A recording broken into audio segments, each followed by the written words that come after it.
Rome, 25 décembre de l'an 800. Il faut qu'on s'imagine un peu la scène. On est dans l'ancienne basilique Saint-Pierre. Oui, Il fait un froid glacial, mais l'ambiance, elle est électrique. Des milliers de chandelles partout. Et au milieu, il y a Charles, roi des Francs, roi des Lombards, enfin bref, l'homme le plus puissant d'Occident. le maître de l'Europe, oui. Il est à genoux, c'est la messe de Noël, et là, le pape Léon III, un homme qui l'a littéralement sauvé, s'approche. Il a une couronne d'or dans les mains. Tout le monde sait ce qui va se passer. C'est la renaissance de l'Empire, 3 siècles après sa chute. Voilà. Mais c'est là que notre histoire commence. Et si, au lieu de baisser la tête, Charles s'était levé et avait simplement dit non? Le silence dans la basilique aurait été, historique, c'est le cas de le dire. Un seul geste, un refus, et c'est tout le cours de l'histoire européenne qui bascule. C'est ça qui donne le vertige. C'est fascinant d'y penser. On va explorer ça ensemble. Pour bien comprendre, on va d'abord planter le décor de l'an 800.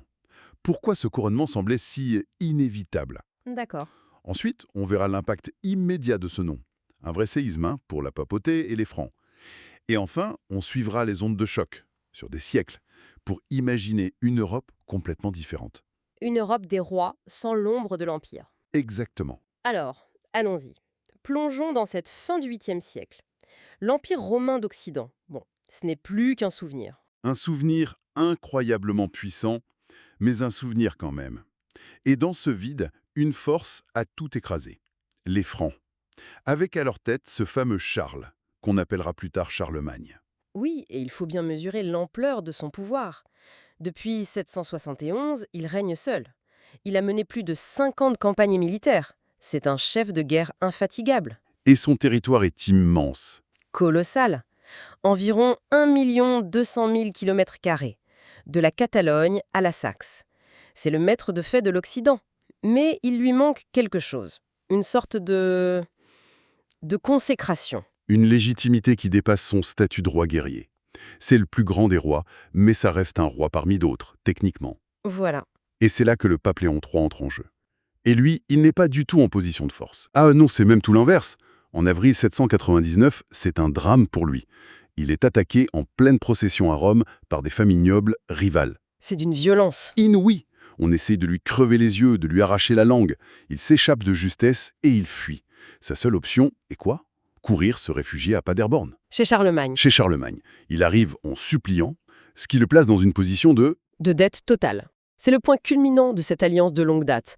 Le pape donne la légitimité, le roi franc donne les muscles, le glaive. Et là, en 800, les planètes s'alignent parfaitement. C'est ça. Charlemagne arrive à Rome en novembre. Et il n'arrive pas en pèlerin, il arrive en juge suprême. Ah oui? Le 23 décembre, il préside une assemblée où Léon III, pour se laver des accusations, doit prêter un serment purgatoire. C'est une scène incroyable. Sous son autorité, point. Et le contexte international, c'est une occasion en or. Son conseiller, le grand intellectuel Alcuin, lui écrit une lettre qui est un vrai programme politique. Oui, il lui dit en gros: Charles, tu es au sommet du monde. Le pape est affaibli, il te doit tout. Et l'autre empereur, celui de Byzance, Celui de Constantinople, eh bien, le trône est occupé par une femme, l'impératrice Irène. Ce qui, pour eux, à l'époque en Occident, est inacceptable. C'est une anomalie. Pour eux, le trône impérial est donc vacant. Le puzzle est complet. Un roi surpuissant, un pape redevable, un trône vide. Le couronnement, c'est la solution parfaite. Et c'est là, précisément là, que notre histoire bifurque. On retourne dans la basilique, Léon III s'approche, couronne en main. Et là, au lieu de s'incliner, Charlemagne se lève. Il lève une main, paume en avant. Un stop silencieux. Ce scénario, il peut paraître fou, mais il n'est pas si tiré par les cheveux, si. Non, et c'est ça qui est passionnant. Il y a une base historique à cette idée, et Ginard, le biographe de Charlemagne, a écrit des années plus tard une phrase qui a fait couler beaucoup d'encre. Ah oui, Il rapporte que Charlemagne aurait dit que s'il avait su le projet du pape, il ne serait pas entré dans l'église ce jour-là. Alors les historiens débattent, fausse modestie, jeu politique, ouais. vraie réticence. C'est tout le débat. Était-il sincère? On ne le saura jamais. Mais ça nous ouvre la porte à un refus calculé. D'accord, alors imaginons qu'il ait vraiment refusé. Pour quelles raisons stratégiques? Qu'est-ce qu'il y aurait gagné? On peut en voir trois, principalement. La première, c'est la plus importante, c'est une question théologico-politique. En acceptant la couronne des mains du pape, Charlemagne crée un précédent monumental. Il accepte que c'est le pouvoir spirituel qui fait le pouvoir temporel. Exactement. C'est le pape qui fait l'empereur. En refusant, il aurait fait une déclaration spectaculaire: mon pouvoir vient de mes conquêtes, de mes soldats et de Dieu seul, pas de l'intermédiaire du pape.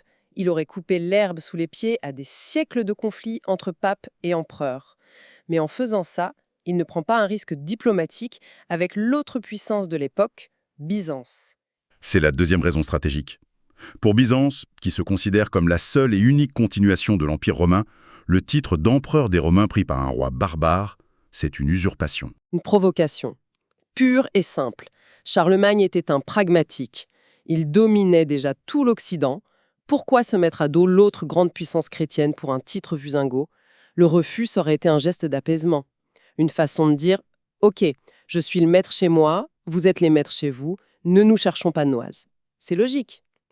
Et la troisième raison, elle serait plus personnelle, liée à son identité. Oui, et c'est un point crucial. Il ne faut pas oublier que Charlemagne, c'est d'abord un roi guerrier germanique. Ses nobles, ses soldats, ce sont des Francs. Le concept d'empereur romain, c'est étranger pour eux. C'est lointain, un peu abstrait. En devenant empereur romain, il risquait de se couper de sa base, du cœur de son pouvoir. En refusant la couronne, il restait leur chef, le roi des Francs, fidèle à ses racines, à son peuple. C'est un geste d'une audace folle. J'ai du mal à imaginer le silence dans la basilique. Pour le pape Léon III, ça devait être un cauchemar éveillé. Une humiliation publique absolue et un isolement politique total. Le couronnement, c'était sa police d'assurance. Et d'un coup, il n'est plus le partenaire d'un pouvoir universel restauré. Il redevient ce qu'il était avant de s'agenouiller à Sul, un chef religieux local protégé par un roi lointain qui habite à Aix-la-Chapelle. Sa survie à Rome dépend entièrement du bon vouloir de Charlemagne. Et Charlemagne, lui, comment il sort de cette histoire? Il a toujours ses armées, son royaume, il a le pouvoir réel, mais il a renoncé à quelque chose d'immatériel, non? Il a renoncé à l'universalité. Il reste le plus grand des rois, mais il reste dans la catégorie des rois. Il ne devient pas l'héritier symbolique d'Auguste et de Constantin. Son pouvoir est immense, mais il n'est pas d'une nature différente. Et ça, pour son héritage, ça change absolument tout. Et j'imagine que ça change tout pour ses héritiers. Un royaume, ça se partage comme un gâteau. Un empire, c'est une idée, ça ne se coupe pas en trois, si. C'est exactement ça. Dans la réalité, Charlemagne meurt en 814 et il lègue un titre, empereur, et une idée, celle d'un empire chrétien unifié. Cette idée, même fragile, a lutté contre la vieille coutume franque du partage du royaume entre les fils. Comme si c'était une propriété privée. Voilà. C'est pour ça que son fils, Louis le Pieux, hérite de tout.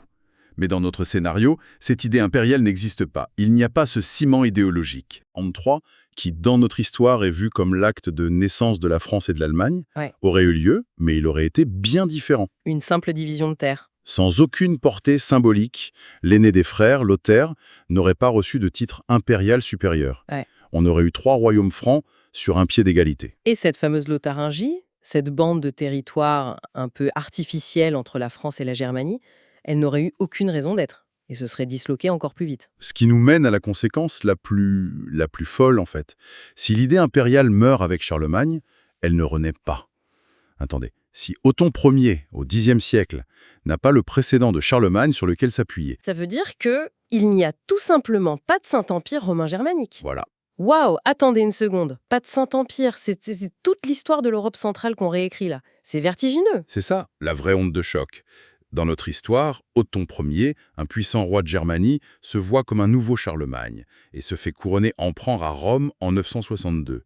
Mais dans notre monde alternatif, ce précédent n'existe pas. Le titre d'empereur serait une vieille lubie romaine sans intérêt. Exactement. Du coup, l'ambition d'Othon n'aurait pas été romaine et universelle.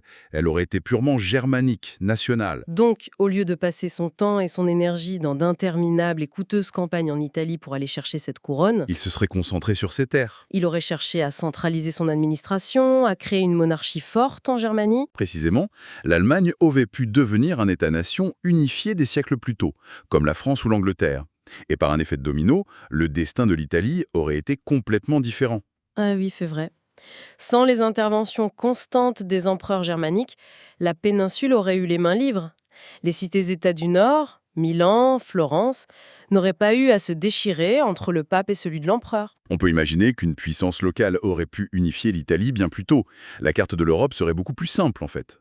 Une Europe des royaumes, une Europe de royaumes souverains. Mais dans ce paysage, il y a une institution qui aurait dû se réinventer complètement pour survivre, la papauté. Sans empereur pour être à la fois son protecteur et son rival, le pape se serait retrouvé très seul. Et cette rivalité pape-empereur, c'est le grand feuilleton politique du Moyen-Âge, non? La fameuse querelle des investitures. Oui, la bataille pour savoir qui nomme les évêques. Exactement.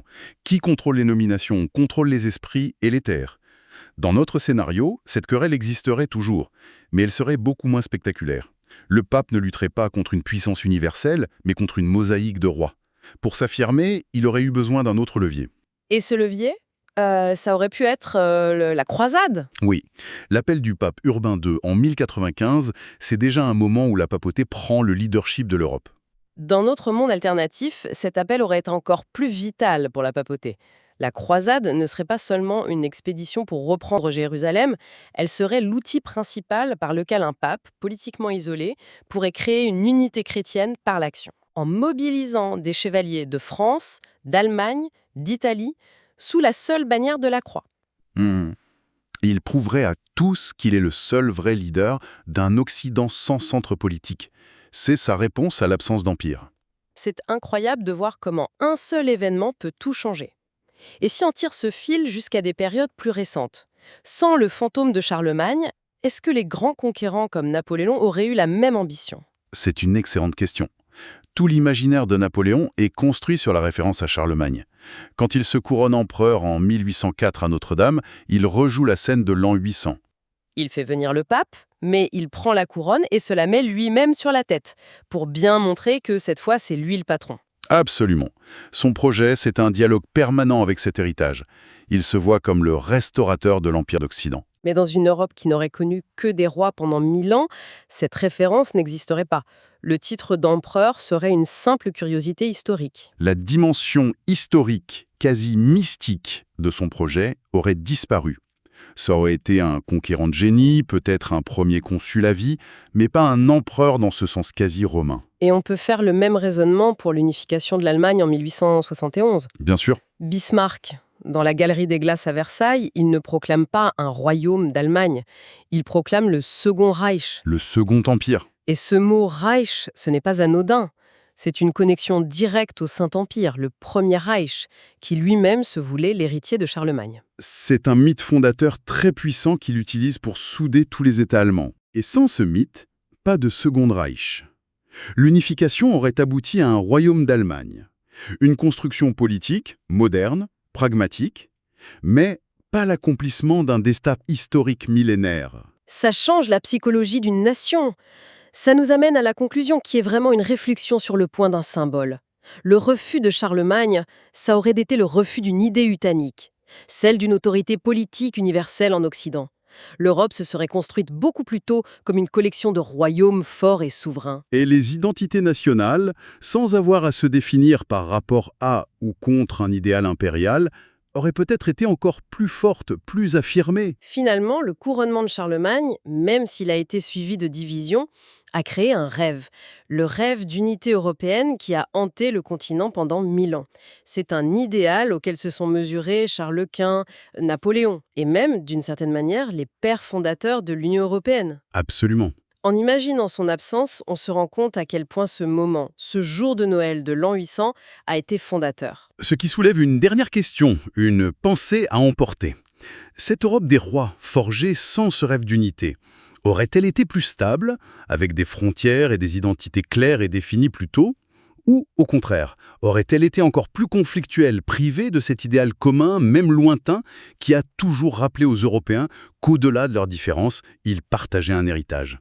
C'est tout le pouvoir d'un symbole refusé.